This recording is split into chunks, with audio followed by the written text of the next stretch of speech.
ഉള്ളിനുള്ളിൽ അക്ഷരപ്പൂട്ടുകൾ ആദ്യം തുറന്നു തന്നു. കുഞ്ഞിക്കാലടിയോരടി തെറ്റുമ്പോൾ കൈതന്നു കൂടെ വന്നു. ഉള്ളിനുള്ളിൽ അക്ഷരപ്പൂട്ടുകൾ ആദ്യം തുറന്നു തന്നു. കുഞ്ഞിക്കാലടിയോരടി തെറ്റുമ്പോൾ കൈതന്നു കൂടെ വന്നു. ജീവിത പാതകളിൽ ഇനി എന്നിനി കാണും നാം. മറ്റൊരു ജന്മം കൂടെ ജനിക്കാൻ പുണ്യം പുലർന്നിടുമോ, പുണ്യം പുലർന്നിടുമോ?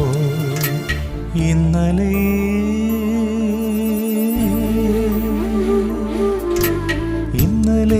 എൻ്റെ നെഞ്ചിലെ കുഞ്ഞു മൺവിളക്കൂതിയില്ലേ, കാറ്റൻ മൺവിളക്കൂതിയില്ലേ? കൂരിരുൾ കാവിൻ്റെ മുറ്റത്തെ മുല്ല പോലൊറ്റയ്ക്കുമെന്ന്